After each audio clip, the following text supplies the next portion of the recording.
En nuestro trabajo pretendemos dejar constancia, en definitiva, de la importancia o la contribución de la traducción del padre franciscano Juan Bautista a la difusión de la obra del poema catalán, que también es franciscano, terciario franciscano.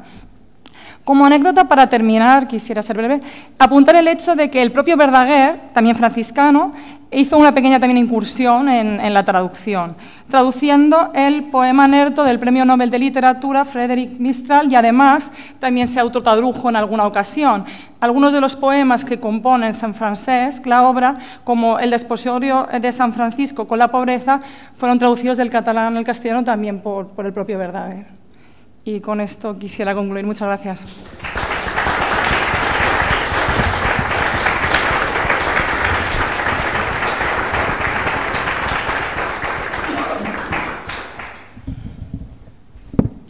Tenía yo un profesor que decía que lo bueno y breve dos veces bueno, creo que es de Gracián, ¿no? Bueno, pues como ha sido tan breve, creo que hay tiempo para preguntas para Belén y también algunas más para los otros contribuyentes a esta mesa. Adelante.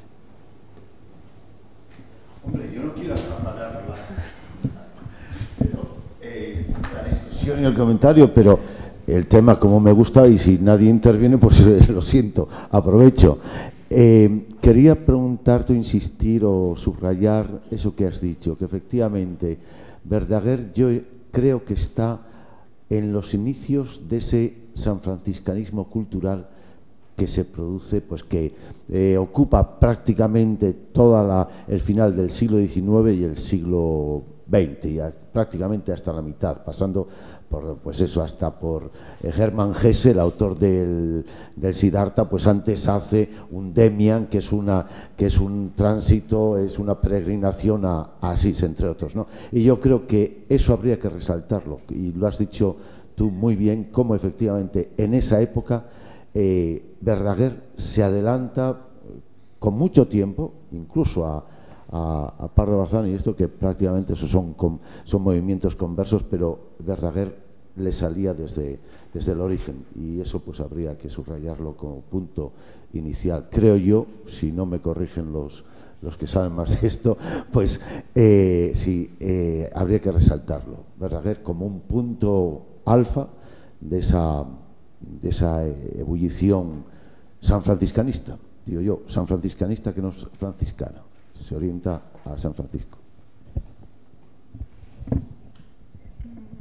No, era solo un apunte, lo tendré en cuenta y procuraré a la hora de redactar el artículo definitivo, pues sí, quizá darle un poquito más de énfasis a este punto. Muchísimas gracias.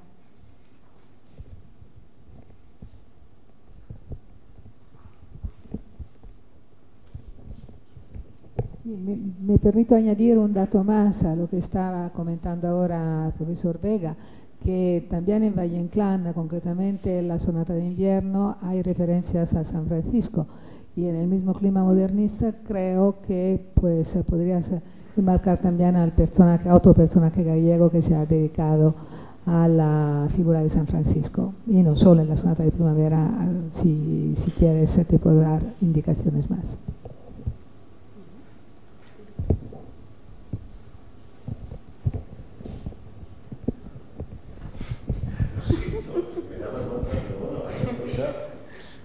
Agustín, entonces el viaje de San Francisco a España tiene una base, aparte de la mención de Celano, porque hay algunos que lo niegan, ¿no? El viaje de San Francisco a España. Entonces, ¿tiene alguna base realmente, no sé, más comprobable, alguna documentación más fehaciente? ¿O es solo, pues eso, una mítica que se ha desarrollado?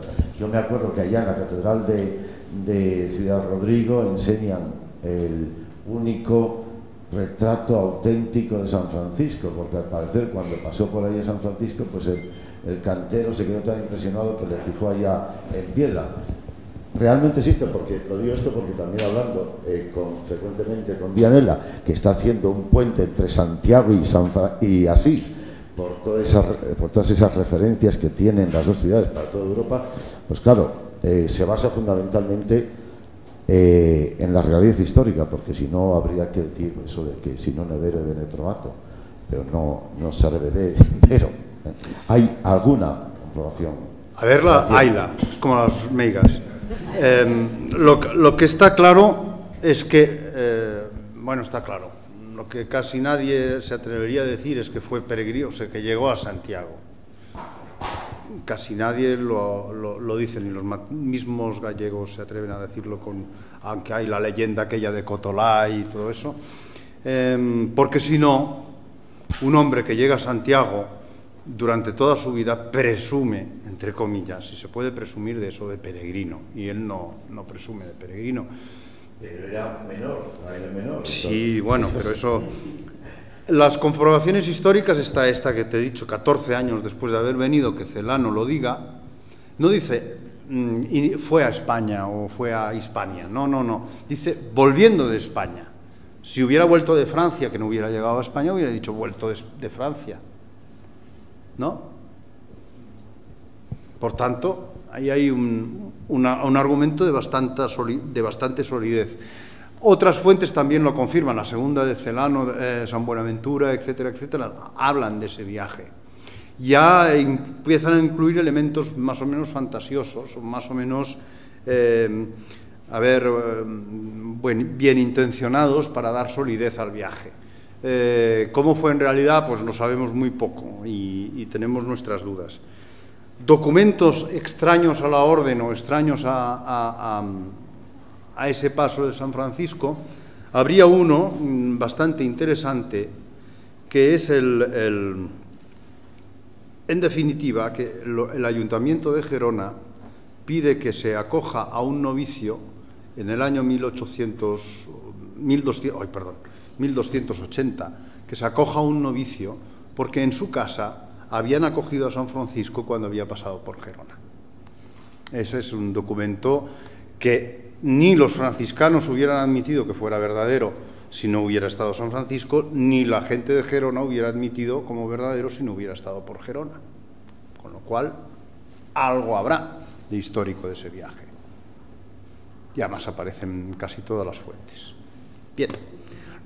Otro hecho histórico es que entre 1214, finales del 13 y principios del 15, hasta que aparece por el concilio del Letrán IV, San Francisco está desaparecido del mapa. O sea que tenía tiempo de venir y de volver a irse. Bueno. Un comentario cortico. Mencionaste que los franciscanos empiezan a fundar los estudios generales. Y precisamente la Universidad de Antioquia, de donde vengo, tiene su origen en el Colegio de Franciscanos, que empiezan a consolidar los estudios generales y empiezan a escribir libros de textos, y era un asunto que quería comentar también con Clarita, porque lo que he visto en la bibliografía que he empezado a recoger en Colombia es que daría para hacer una investigación, escribir un artículo sobre la incidencia del pensamiento franciscano en la educación en Colombia, que no se ha estudiado mucho realmente. Yo lo que puedo decir es que tengo un amigo colombiano que está trabajando en ello. Sí. Que lo estoy intentando. Bueno, no está trabajando en ello propiamente, está haciendo una tesis sobre las culturas, la evangelización, digamos, de Colombia en los primeros tiempos, y entonces le tendré que pedir que una tesis de filosofía, que tienen que hacer alguna cosa de filosofía. Además, no es lejos de ahí.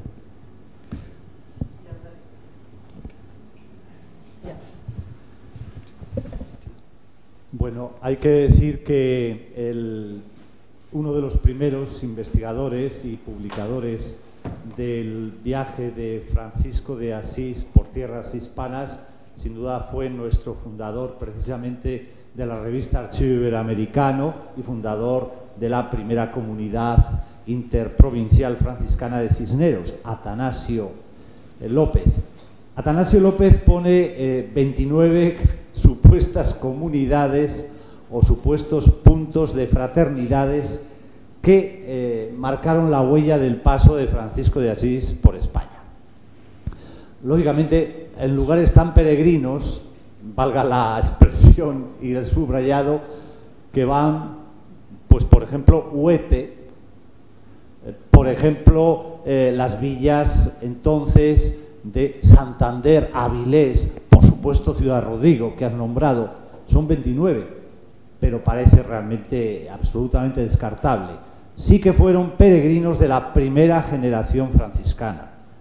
Junto a Francisco de Asís, compañeros como Fray Gil y otros, se sabe que fueron a Santiago. Pero ni el mismo José García Oro, director de la revista Archivo Iberoamericano y gran investigador de esta circunstancia, que tiene la famosa obra de Francisco de Asís en el pensamiento y en la presencia española, publicada en Liceo Franciscano, pues se atreve a decir que llegaron y que realmente pues el Francisco de Asís estuvo, por supuesto, en Santiago de Compostela. Los dos referentes más claros, puesto que citan la primera comunidad franciscana en España, son dos, que son Lleida, en 1217, con nombres y apellidos incluso de algunos de los fundadores, y Burgos.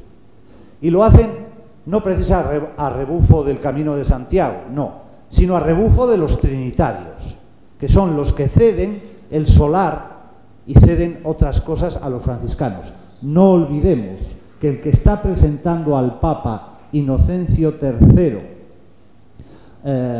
allí en San Juan de Letrán, en ese famoso cuadro de Giotto, ¿verdad?, el que está presentando a los 12 primeros compañeros con Francisco ante el Papa en esa obediencia y reverencia que siempre han de tener, es el fundador precisamente de los trinitarios, Fray Juan de Mata, San Juan de Mata. Esto va a ser algo decisivo, de tal forma que en esos dos primeros conventos que he citado, Lleida y Burgos, son las dos primeras también presencias trinitarias en España.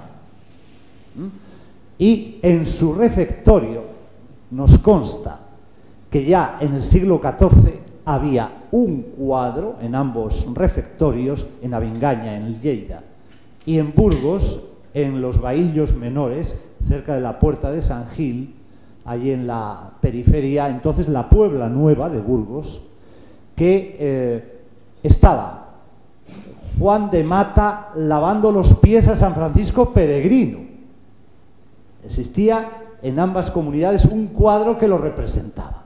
Es uno de los testimonios, dentro de lo que cabe, pues significativos y realmente fehacientes. Todo lo demás, por ejemplo, San Bartolomé de Rocaforte en Navarra tiene una viveza tremenda, ¿no? Allí en el Camino de Santiago, al principio del Camino de Santiago, a media legua de Sangüesa, pues bueno, en aquella ermita hay una referencia ya también del siglo XIV, de la presencia de Francisco de Asís.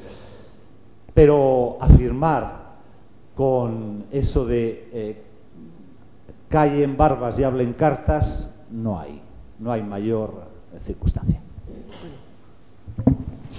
Me parece que es hora de cerrar esta sesión, dando las gracias otra vez a los ponentes y a los participantes por sus comentarios estimulantes. Muchas gracias.